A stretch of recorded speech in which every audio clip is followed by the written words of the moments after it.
E nós? De que lado nós estamos?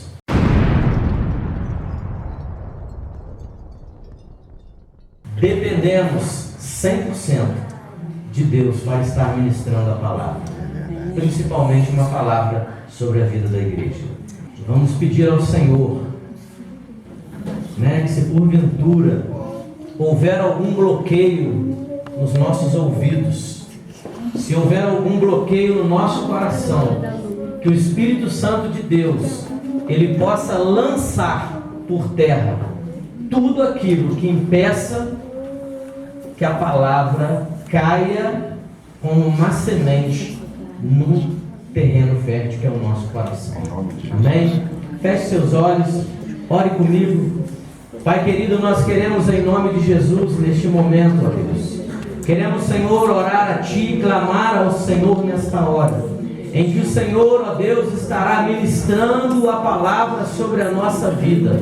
Sabemos, ó Deus, que o Senhor, ó Pai, já tem falado conosco, mas nós carecemos, Senhor, nesta hora.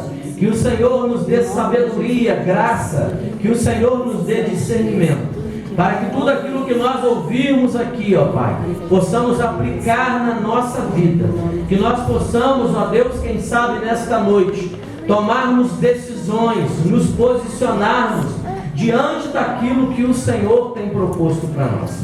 Deus querido, nós te pedimos nesta hora, Senhor, acampa os teus anjos ao redor deste lugar.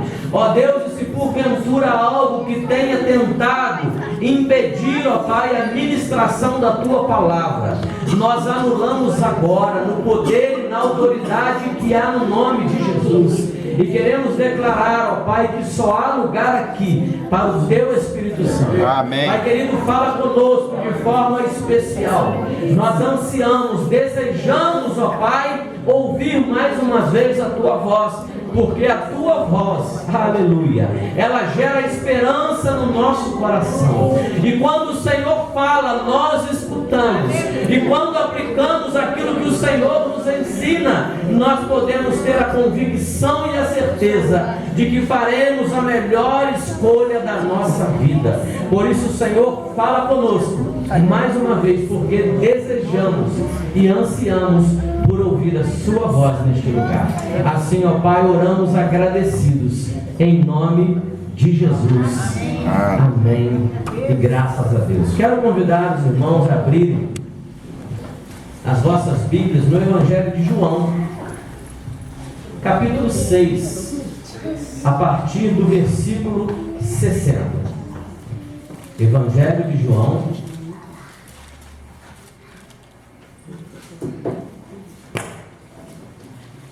capítulo 6, a partir do versículo 60.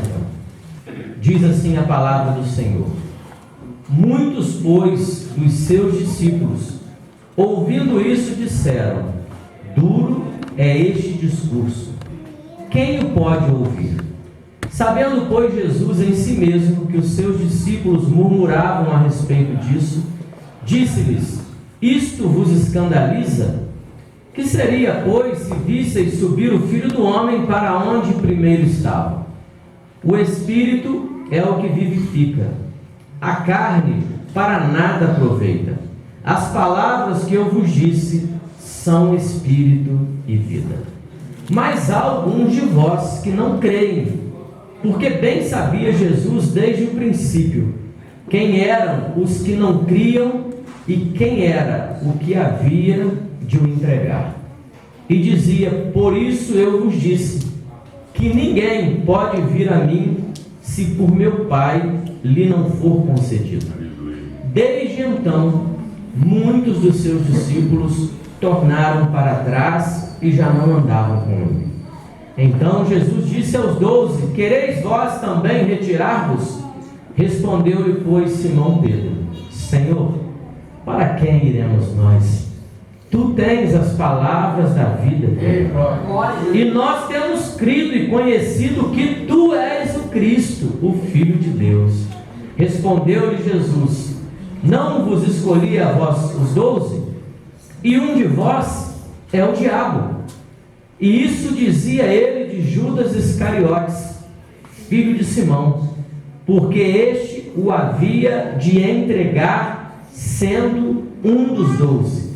E depois disso, Jesus andava pela Galiléia e já não queria andar pela Judéia, pois os judeus procuravam matá-lo. Amém? Podeis assentar, irmãos?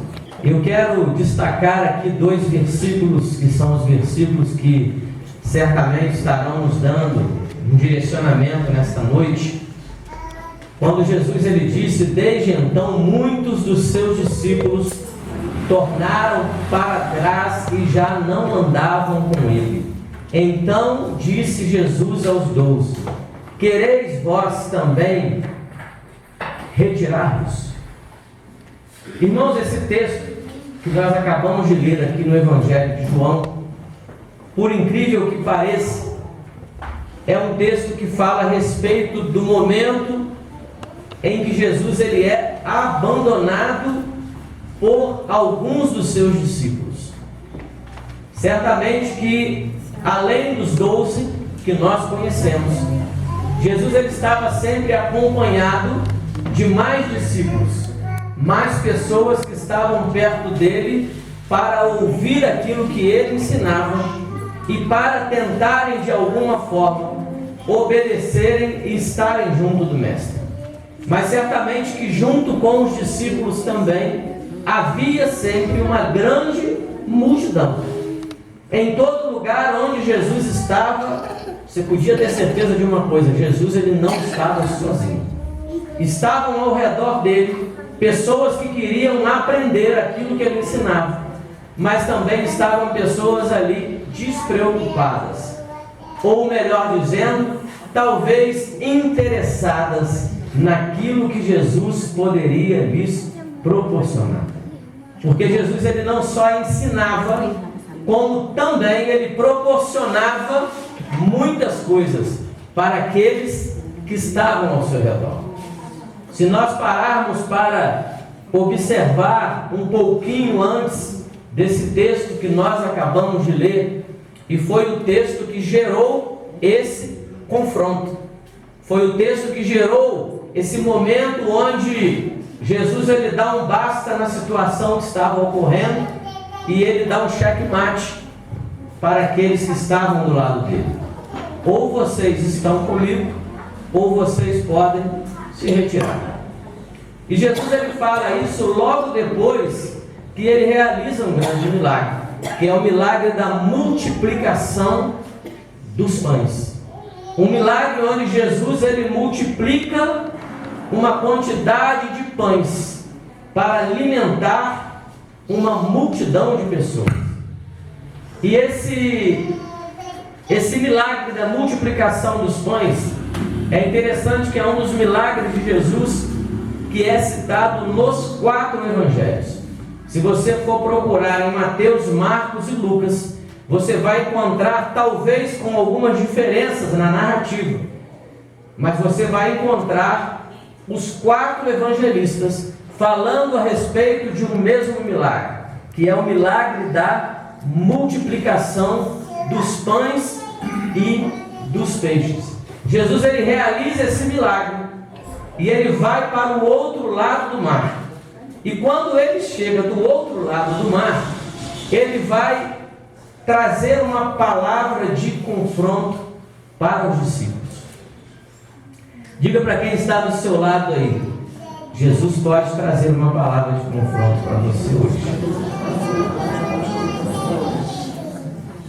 Olha o que Jesus diz para os discípulos, irmãos. Versículo 26, capítulo 6, versículo 26. Se você tiver com a sua Bíblia aberta aí ainda, eu vou só diminuir um pouco o texto. Mas Jesus respondeu e disse-lhes: na verdade vos digo, que me buscais não pelos sinais que vistes, mas porque comeste do pão e vos saciastes. Uau! Jesus disse para eles: olha, vocês não estão comigo porque eu tenho feito sinais e maravilhas. Não é porque eu tenho realizado grandes milagres, Vocês estão comigo porque eu posso oferecer a vocês algo que lhes interessa. Vocês estiveram comigo até agora porque vocês estavam com fome. E estando com fome, eu realizei um milagre que multiplicou pães e peixes, e isso pôde saciar a fome de vocês. Jesus, ele não alivia as suas palavras. Ele confronta os discípulos que estavam ali, para que os discípulos entendessem que eles precisavam verificar quais eram as suas convicções, o que é que estava fazendo com que eles estivessem seguindo a Jesus. E aí, Jesus então, ele declara algo revelador.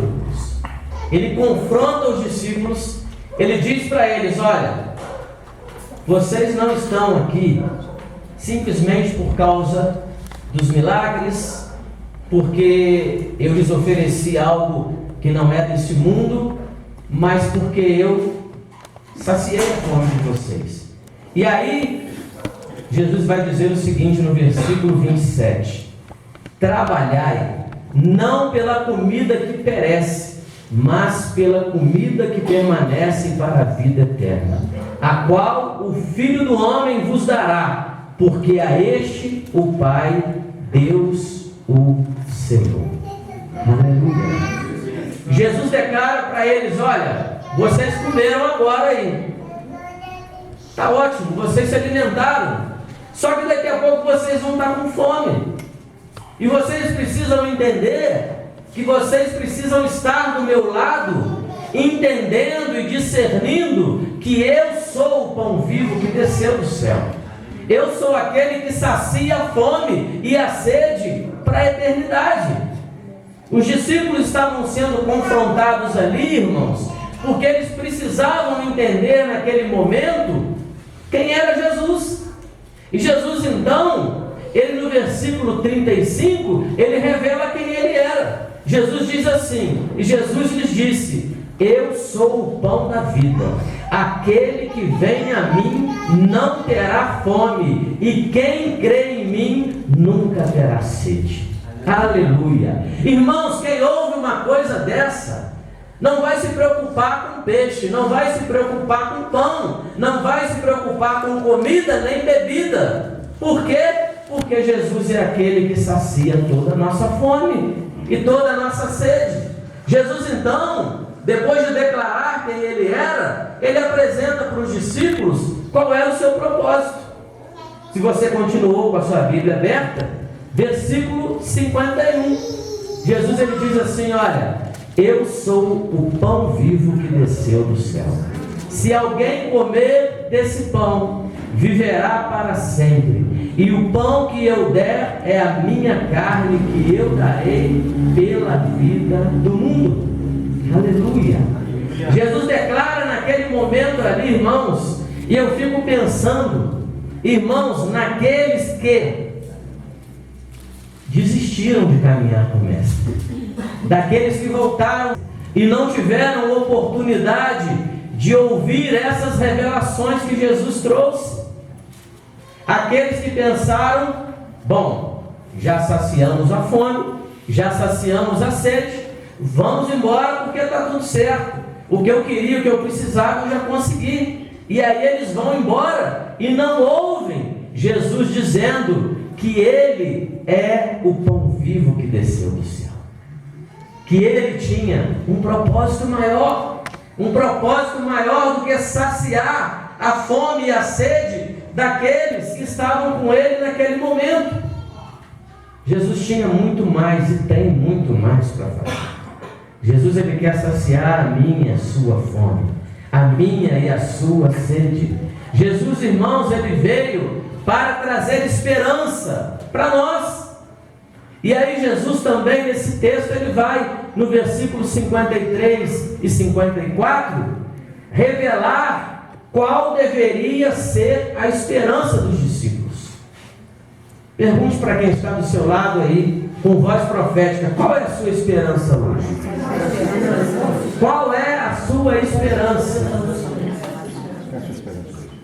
Às vezes, irmãos, nós colocamos a nossa esperança em algo que não pode nos oferecer segurança. E Jesus, ele diz assim: olha, na verdade vos digo, que se não comerdes a carne do Filho do Homem, e não beberdes do seu sangue, não tereis vida em vós mesmos. Quem come a minha carne e bebe o meu sangue, tem a vida eterna, e eu o ressuscitarei no último dia. Aleluia! Irmãos, depois que Jesus ele traz essa revelação, essa esperança para os discípulos, eu creio, e vou conjecturar aqui, que eles até pensaram: bom, se não tiver mais pão e nem peixe, não tem problema. Por quê? Porque Jesus disse que ele é o pão vivo que desceu do céu. Ele disse que quem crê nele terá vida na eternidade e será ressuscitado no último dia. Irmãos, essa palavra profética de Jesus trouxe para os discípulos ali naquele momento uma palavra de esperança. Qual tem sido a palavra de esperança que você tem recebido hoje? Onde nós temos depositado hoje a nossa esperança? Será que nós temos esperado a volta de Jesus? Será que nós temos participado desse momento de comunhão? Porque, irmãos, Jesus ele disse que era necessário comer da carne e beber do sangue. Existem muitas pessoas hoje entendendo que ser cristão, ter alcançado um passaporte para a salvação, isenta de viver a comunhão, de viver o momento de estar junto na igreja, de viver o momento de participar da mesa. Não tem, irmãos, não tem como ter parte com Cristo sem haver comunhão. Não existe possibilidade dentro da palavra de alcançar-se a salvação sem que haja comunhão, sem que haja partir do pão. E aí só restava para Jesus uma coisa: depois deles saberem tudo isso, era necessário eles tomarem uma decisão. Jesus, depois de confrontá-los, o que Jesus diz? Quereis vós também retirar-vos? E eu fico pensando aqui, irmãos, na cara dos discípulos que ficaram. Começou todo mundo embora, um atrás do outro. Resolveram o problema deles e foram saindo um atrás do outro. E aí Jesus olha para aqueles que ficaram e diz para eles: e vocês, o que vocês vão fazer? Vocês também querem ir embora? Querem acompanhar aqueles que já estão indo? E aí, irmãos, acontece algo maravilhoso. Do meio dos 12 se levanta aquele mais temperamental, Pedro. Se levanta mais uma vez no meio dos 12 e responde: Senhor, para quem iremos nós? Só tu tens as palavras de vida eterna, e nós temos crido e conhecido que tu és o Cristo, o Filho de Deus. Aleluia! Pedro fala algo aqui fantástico, irmãos, porque Pedro ele não só manifesta certamente nesta hora o pensamento dos 12 discípulos, mas ele diz que eles têm conhecido e crido que Jesus Cristo era o Filho de Deus. Tem muita gente que andou ao lado de Jesus, irmãos, como esses que deixaram ele e retornaram, que andavam com ele, mas não sabiam quem Jesus era. Seria diferente nos nossos dias hoje? Será que não existem pessoas que talvez estejam frequentando a igreja, que talvez estejam até andando ao nosso lado, e que ainda não conheceram verdadeiramente Jesus? Por quê? Porque Pedro diz aqui que é necessário conhecer e crer que Jesus Cristo é o Filho de Deus. E aí Pedro claramente declara em sua resposta qual era a direção que devia ser tomada.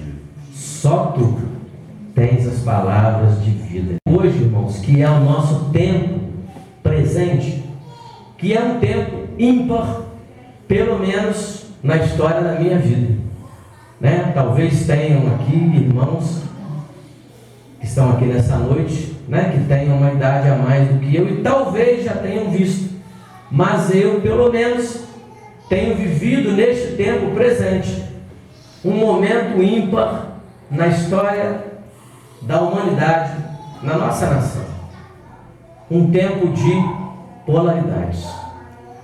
Eu não sei se vocês já pararam para observar este momento, mas nós vivemos hoje, irmãos, na nossa nação, um momento de polaridades. Polaridade política, que é o momento que nós estamos vivendo agora exatamente. Estamos aí às vésperas do segundo turno de uma eleição que, na minha memória, é a eleição mais polarizada que eu já pude observar. É um lado ou outro, sem meio termo. Então, politicamente, vivemos uma polaridade. E essa polaridade política, ela está gerando uma polaridade social. Por quê? Porque a gente ouve já se falar que está do lado de um candidato aqueles que são mais ricos, e do lado de um outro candidato aqueles que são mais pobres. Então a gente vê aí uma polaridade social. Vivemos uma polaridade moral. De um lado estão aqueles que defendem aquilo que a palavra de Deus diz como verdade, a nossa regra de fé e prática. De um outro lado, você tem a proposta de coisas que ferem os princípios bíblicos, os princípios cristãos. E nós vivemos então uma polaridade religiosa. Irmãos, e isso tem me preocupado. Quando eu pedia ao Espírito Santo de Deus que me conduzisse a uma palavra, porque é um momento que tem trazido aflição ao coração de todos nós, né? E se você tem se sentido aflito por isso, eu glorifico a Deus pela sua vida. E você vai entender o porquê no decorrer dessa mensagem. Porque existe algo, irmãos, que precisa estar plantado no nosso coração. E é o que nós vamos ver daqui a pouco. Só que essa polaridade política, social, religiosa e moral, ela tem me trazido preocupação. Por quê? Porque ela já está trazendo problemas nos relacionamentos profissionais. Por quê? Porque quando se cria um momento de polaridade, você não pode mais discutir religião, política, onde você trabalha. Por quê? Porque senão você pode ter problemas. Você certamente já deve ter observado que nós temos vivido dificuldades no nosso relacionamento social. Você não pode mais manifestar suas opções, tá? E eu aqui não estou, irmãos, direcionando essa palavra para o momento político só. Eu estou falando de algo que tem acontecido na nossa vida hoje. E eu não sei se você tem parado para observar isso, e se isso tem acontecido com você. Isso tem gerado problemas familiares. Por quê? Porque polaridades geram também problemas familiares. Porque às vezes você é discriminado pela fé que você tem, pela convicção que você tem, pela verdade que você acredita. E isso tem gerado conflitos familiares. Eu louvo a Deus porque eu cheguei de viagem ainda há pouco. Eu fui visitar minha mãe, né, que operou. E nós tivemos a oportunidade, irmãos, de estarmos reunidos lá em casa. Eu, meus 3 irmãos, minha sobrinha, as noras, minha mãe, e mesmo com alguma divergência política, com algum pensamento religioso divergente, nós conseguimos passar 3 dias abençoados, sem um momento de discussão, sem problema. Mas por que tudo isso aconteceu, irmãos? Foi simples isso? Não. Porque eu buscava em Deus o direcionamento para que, em qualquer momento que houvesse possibilidade de uma ruptura, eu entrava com uma palavra para poder amenizar toda e qualquer situação ruim que pudesse vir a surgir. Nós vivemos momentos de dificuldade nos relacionamentos religiosos. Existem pessoas hoje com pensamentos contrários dentro da própria religião, dentro da própria fé que professa. E o que é que nós precisamos fazer, irmãos? Nós precisamos buscar direcionamento na palavra de Deus. Jesus é quem pode nos direcionar. Amém? E aí, irmãos, quando nós olhamos para esse texto, quando Jesus ele confronta os discípulos, eles não estavam vivendo um momento diferente do nosso. Por quê? Porque haviam interesses pessoais em jogo. Quando Jesus estava ali realizando seus milagres, existiam ali disputas religiosas. Por quê? Porque Jesus estava implantando o cristianismo. Jesus estava implantando uma nova filosofia de vida. Jesus estava ensinando a viver nessa terra para se poder viver no céu. Jesus estava ensinando que era necessário mudar algumas coisas nas convicções dos discípulos para que eles pudessem herdar o reino de Deus. Senão não adiantava caminhar com Jesus na praia, comer peixe assado, comer pão, se fartar. Por quê? Porque o mais importante era aquilo que Jesus tinha como promessa para a eternidade. Havia inversão de valores naquele tempo, nesse momento que Jesus estava confrontando os discípulos? Sim ou não? Sim. Sim, havia. Por quê? Porque haviam ali polaridades acontecendo, e mais ou menos parecido com aquilo que nós vivemos hoje. Então, Jesus precisou garantir que o seu propósito não se perdesse. E nós vivemos um tempo hoje onde nós precisamos, irmãos, garantir que o propósito maior não se perca. Amém. Você e eu, nós estamos aqui porque nós almejamos morar no céu.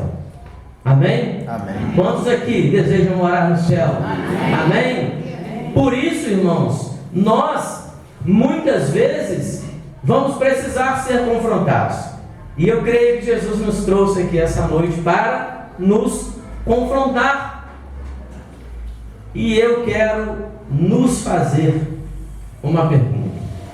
E nós, de que lado estamos? Você pode olhar para quem está do seu lado e perguntar para essa pessoa: e você, de que lado está? E você, de que lado você está? Aleluia! Eu quero dizer para você de que lado nós precisamos estar. Evangelho de Mateus, capítulo 5. Evangelho de Mateus, capítulo 5.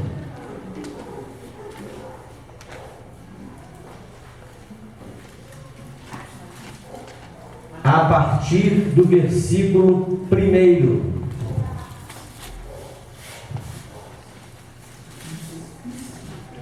Jesus é lindo, irmãos. Jesus, ele gostava de confrontar seus discípulos, seus seguidores. Mateus capítulo 5, a partir do versículo 1, diz assim: E Jesus, vendo a multidão, subiu a um monte, assentando-se, aproximaram-se dele os seus discípulos. E abrindo a boca, os ensinava, dizendo... O que Jesus estava fazendo aqui, irmãos? Ensinando. Amém? Amém. E Jesus vai dizer algumas coisas para eles. Bem-aventurados os pobres de espírito, porque deles é o reino dos céus. Bem-aventurados que choram, porque eles serão consolados.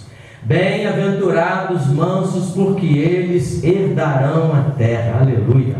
Bem-aventurados que têm fome e sede de justiça, porque eles serão fartos.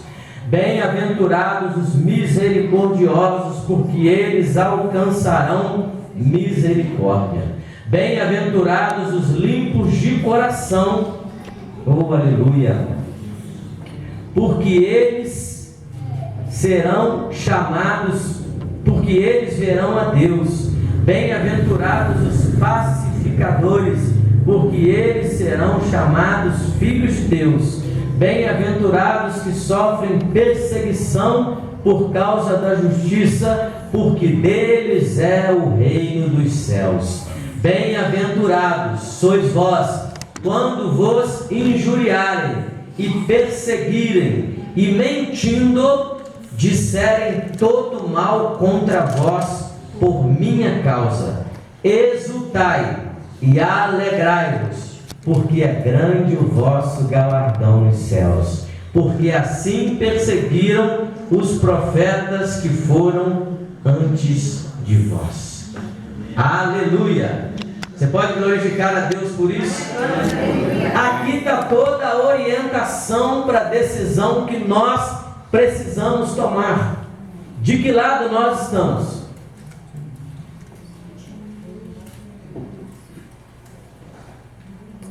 E eu quero basear o meu posicionamento hoje. Não associe só posicionamento político, tá, irmãos? É o meu posicionamento hoje como homem de Deus. Ele precisa pelo menos estar baseado no versículo 6 do texto que nós lemos. Jesus, ele disse: bem-aventurados os que têm fome e sede de justiça, porque eles serão fartos.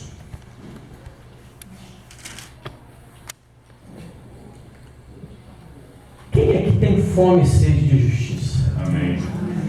Quem é que se incomoda quando vê uma injustiça acontecendo?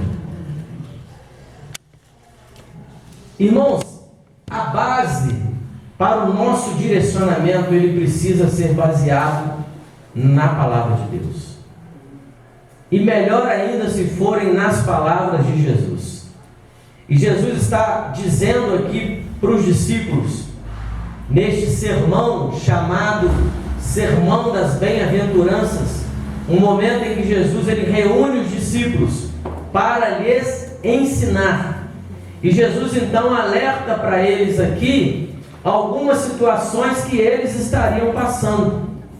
Só que quando Jesus ele termina esse sermão, ele diz para os discípulos: olha, exultai e alegrai-vos, porque é grande o vosso galardão nos céus, porque assim perseguiram os profetas que foram antes de vós. E eu fui ver o que é ser bem-aventurado. E bem-aventurado significa ser feliz, afortunado. Que ou aquele que desfruta nessa vida ou após a morte terrena das bem-aventuranças divinas, que usufrui de um estado de santidade e de graça celestial. Quando nós somos bem-aventurados, nós somos felizes em toda e qualquer circunstância. Pastor, é fácil ser feliz em toda e qualquer circunstância? Não, não é fácil. É difícil, irmãos. Por quê? Porque quem é que quer passar por perseguição? Você já foi injuriado alguma vez? Já? Já disseram algum mal contra você de forma injusta? Sofrer injustiça, irmãos, é um dos grandes desafios que nós cristãos temos. Passar por falsos testemunhos, ser injuriado é o grande desafio que nós cristãos temos. E o que é que tem me preocupado nesse tempo presente? Se nós não estivermos embasados, irmãos, na palavra, nós nos perdemos nas nossas conversas, nas nossas possíveis discussões.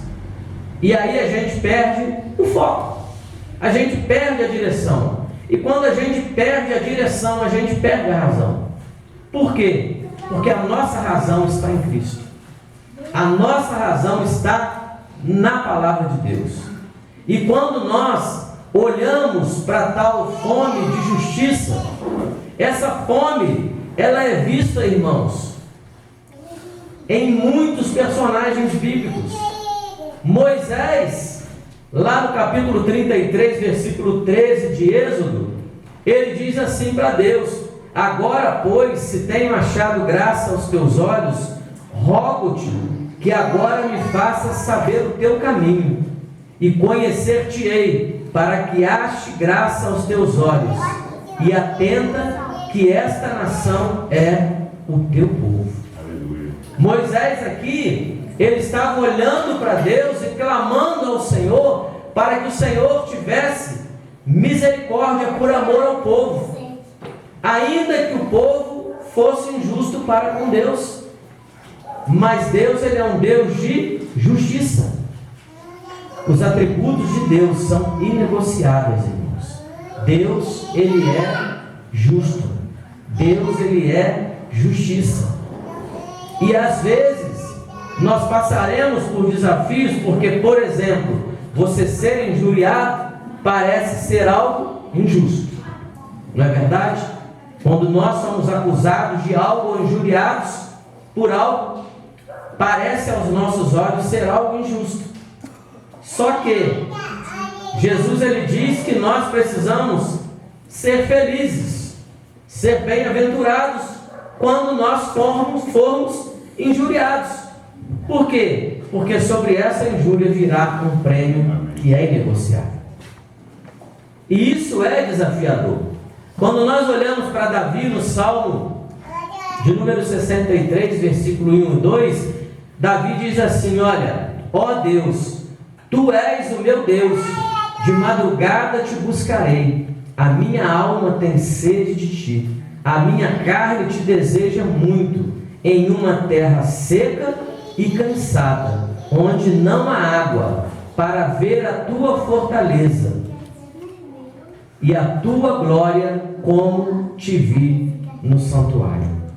Davi aqui, ele declara para Deus que não havia muita esperança na terra, não havia muita coisa em que se esperar naquele momento. Só que Davi, ele depositava a confiança dele em Deus.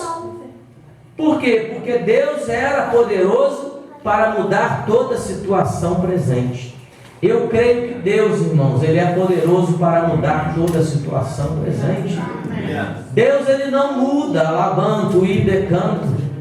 Paulo, quando ele escreve sua carta aos Filipenses, capítulo 3, do versículo 8 a 10, Paulo diz assim: olha, e na verdade tenho também por perda todas as coisas, pela excelência do conhecimento de Cristo Jesus, o meu Senhor, pelo qual sofri a perda de todas as coisas e as considero como esterco, para que possa ganhar a Cristo e seja achado nele, não tendo a minha justiça que vem da lei, mas a que vem pela fé em Cristo, a saber, a justiça que vem de Deus pela fé. Irmãos, a justiça que eu e você devemos esperar É a justiça que vem de Deus pela fé.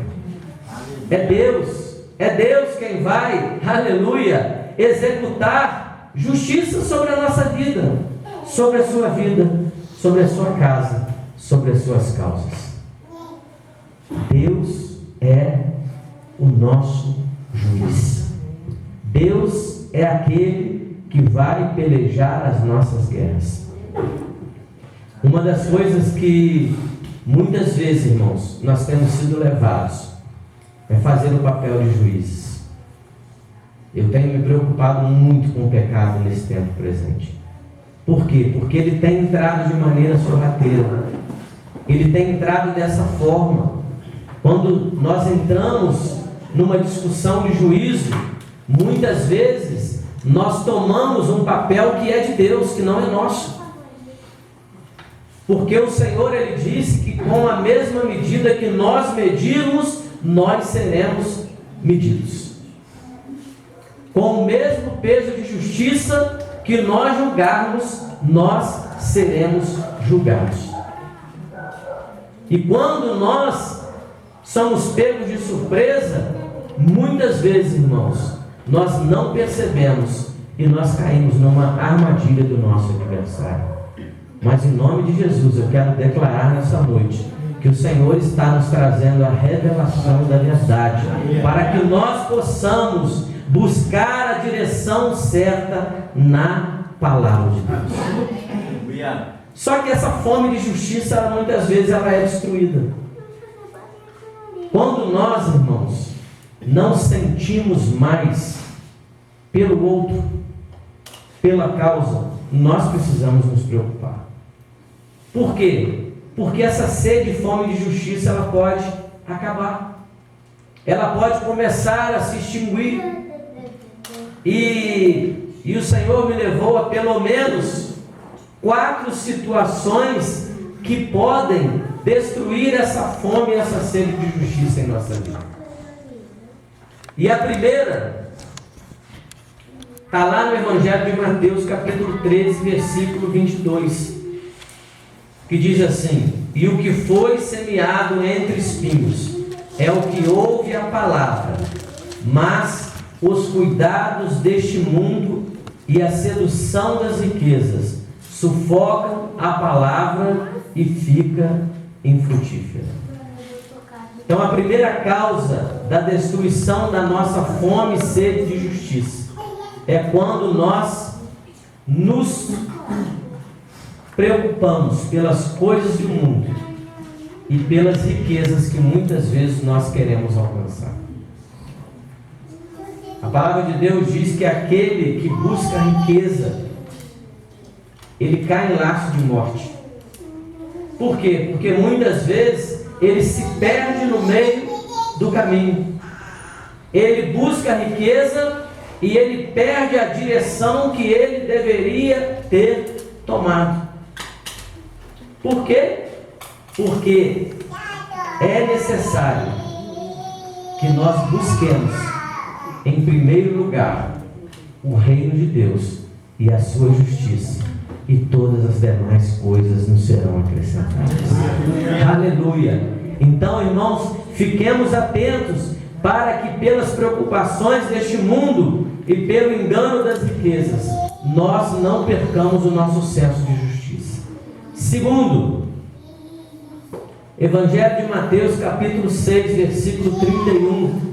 Não andeis, pois, inquietos, dizendo: que comeremos, ou com que nos vestiremos, porque todas essas coisas os gentios procuram. Jesus estava dizendo aqui, irmãos, que nós precisamos nos vestir, nós precisamos comer, nós precisamos manter a nossa casa, nós precisamos manter os nossos compromissos, mas o alcance dessas coisas não pode gerar ambição pelas coisas materiais. Sabe aquele momento em que quanto mais nós temos, mais nós queremos? Nós vivemos um tempo muito materialista, um tempo de consumismo. né? Um tempo onde nós compramos um celular hoje e daqui a um ano ele já não nos serve mais. Lança-se um novo aparelho que basicamente vai fazer a mesma coisa, mas aquele que a gente tem já não serve mais para a gente. Não é que ele não sirva, é que o nosso desejo, né, é alcançar algo um pouco melhor do que aquilo que a gente tinha. Pastor, mas isso é errado? Não. Buscar algo melhor para a nossa vida, irmãos, não é algo errado. Só que isso não pode se tornar uma ambição. O desejo de alcançar algo mais não pode tomar o lugar que é de Deus. Eu não posso, como diz a palavra, servir a dois senhores. Ou eu sirvo a Deus, ou eu sirvo a Mamon. Eu sirvo as riquezas. E quando eu não me atento, a ambição, ela tira de mim esse senso de justiça. Eu deixo de pensar no meu próximo. Eu deixo de pensar naquele que eu poderia estar ajudando. Por quê? Porque eu preciso satisfazer o desejo do meu coração. Amém? Terceiro, 1 João capítulo 2, versículo 15 ao 17. Não ameis o mundo, nem o que no mundo há. Se alguém ama o mundo, o amor do Pai não está nele. Não tem, irmãos, como dividir o nosso amor. Pastor, mas a gente não tem que ter uma relação boa com o mundo? Sim. Nós precisamos cair na graça do povo. Mas o nosso amor, irmãos, ele precisa ser maior para Deus. Nada pode superar o amor que nós temos a Deus. E muitas pessoas hoje, irmãos, elas sem perceber, elas têm dividido o seu amor. Existe uma teologia hoje, né, passeando por aí, que fala muito a respeito do amor. E aí o amor fica em evidência. O importante é amar. Precisamos amar. Porque Jesus é amor, porque Deus é amor. Mas Ele também é fogo consumidor. Deus também é justiça. Deus é santo. Deus, Ele gosta de exclusividade, irmãos. Deus, Ele precisa ser amado sobre todas as coisas. Se nós não amarmos a Deus, ou tentarmos dividir esse amor, a palavra aqui ela é bem clara: não ameis o mundo, nem o que no mundo há. Se alguém ama o mundo, o amor do Pai não está nele. Amém? E para nós encerrarmos, nós perdemos a nossa fome e sede de justiça quando nós deixamos de permanecer em Cristo.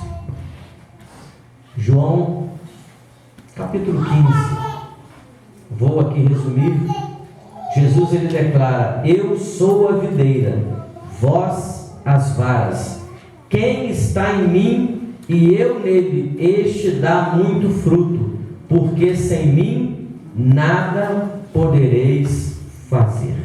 Se alguém não estiver em mim, será lançado fora como a vara e secará, e os colhem e lançam no fogo e ardem. Diga para quem está do seu lado: sem Jesus, você não pode fazer nada. Aleluia. Foi Jesus quem disse, irmãos. Jesus, ele disse: olha, sem mim nada podeis fazer. Estar em Cristo garante que continue ardendo em nosso coração, fome e sede de justiça. E eu quero encerrar aqui, dizendo para você, que durante muitos momentos na nossa trajetória de vida, nós teremos e já tivemos que tomar decisões. Quantos aqui já tiveram que tomar decisões na sua vida? Todo dia, irmãos, nós temos que tomar decisões. A nossa vida, ela é pautada e conduzida em decisões, em posicionamentos. E as nossas decisões, elas definem o nosso futuro. E a melhor decisão você já tomou. Você pode glorificar Deus por isso? Todos aqui são crentes, todos aqui já levantaram a mão para Jesus. A melhor decisão você já tomou na sua vida, que foi a decisão de pertencer a Cristo.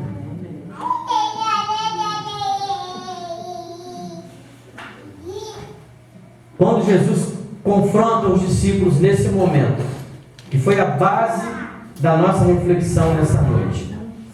Quando Jesus diz para eles: olha, está todo mundo indo embora, e vocês? O que vocês vão fazer?